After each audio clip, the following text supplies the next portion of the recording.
The need to eat is something we all have in common. It is a shared need, a shared experience across time and cultures. Maybe this is why there are so many stories, parables, and miracles in the Bible, all centered around food and meals. One of my favorite stories about a meal is in the 6th chapter of the Gospel according to John.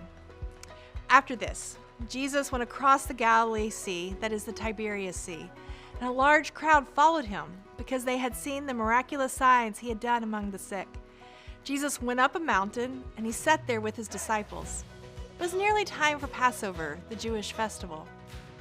Jesus looked up and saw the crowd coming toward him, and he asked Philip, "Where will we buy food to feed these people?"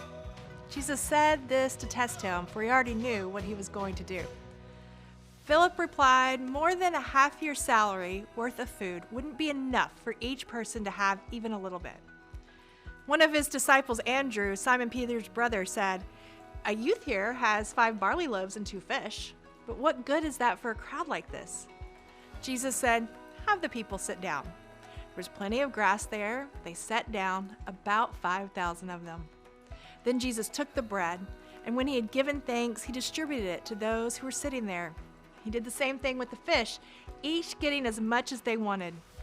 When they had plenty to eat, he said to his disciples, "Gather up the leftover pieces so that nothing will be wasted." So they gathered them and filled 12 baskets with the pieces of the 5 barley loaves that had been left over by those who had eaten. I love that the writer of John notes that Jesus notices that it's mealtime, which to me implies that Jesus was hungry, which is perhaps the most common of all human experiences. And in typical Jesus fashion, he wasn't just worried about his hunger, he was concerned for the crowds as well. Just like a youth group leader driving a busy load of middle school kids to camp, Jesus recognized the importance of a good picnic lunch break. I also love that it is a kid whose lunch Jesus uses to feed the crowd, a kid who was, for whatever reason, more prepared for the day's adventures than the adults. A kid who is also willing to share, modeling an attitude of abundance and faith instead of scarcity and resignation, which is more than we can say for the disciples. It is with this same spirit of generosity and enthusiasm that the youth of Grace Episcopal in Newton, Massachusetts started their Good News Garden, a garden that proclaims good news and nourishes both Grace and their community in more ways than one. Sharing produce and flowers and herbs with your neighbors is a really good way to do what Jesus taught us to do. Our Good News Garden is founded on the principles of plant, pray, and proclaim.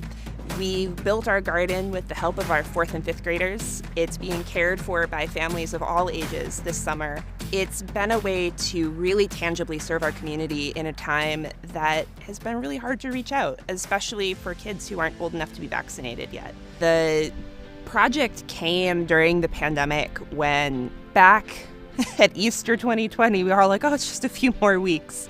And everyone needed a little bit of good news. And as garden season kicked off, a number of folks around the church came together to form an agrarian ministry network and an evangelism network around gardens, because sharing produce and flowers and herbs with your neighbors is a really good way to do what Jesus taught us to do: feed the hungry, show people that you love them, and do it while getting outside and growing something.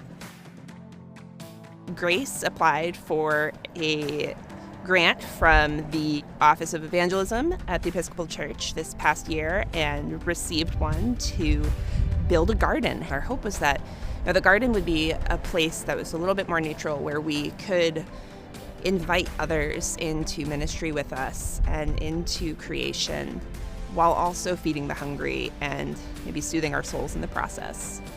We're growing food for the Center Street Food Pantry, which is based out of Trinity Newton Center. We asked them what kind of produce they wanted. They wanted carrots, squash, cucumbers, and tomatoes, so that is what we are growing. We thought it was really important to ask our community partner what was going to be most helpful for them and their clients. The garden was built by our 4th and 5th graders, who were pretty excited about the power tools, but were more excited about shoveling dirt. 9 cubic yards of dirt is a lot of dirt. When I saw the pile of dirt, there was no way that we were going to be able to actually move all that. My kids were climbing up on top of this pile of dirt to shovel into the wheelbarrow and racing each other back to move it all around. They also helped plant out our tomatoes and our carrots, and with their families, they've been harvesting and bringing food to the food pantry this summer. Year 1 has been 3 beds right on our front lawn here, and for year 2, we're hoping to make the garden an even more welcoming place, to put in some Adirondack chairs, to put in a raised bed that's wheelchair accessible. We would love to plant more flowers and use them in our worship and share them with our neighbors, and to continue to feed the hungry. Grace is a really service-oriented parish, and my kids love serving their community and feeling how they're a part of the wider neighborhood of Newton, of Boston, of Massachusetts. We're weighing all of the produce that we grow so that I can tell my kids, assuming your average first grader is about 30 pounds, how many first graders worth of food we were able to grow for our neighbors. We hope that your imagination has been ignited by the work of Grace Episcopal in Newton, Massachusetts, and we hope that you will take some time to prayerfully consider how your faith community can join this work, planting more, praying more, and proclaiming the good news of God in Christ more through the gifts of your hands and your land.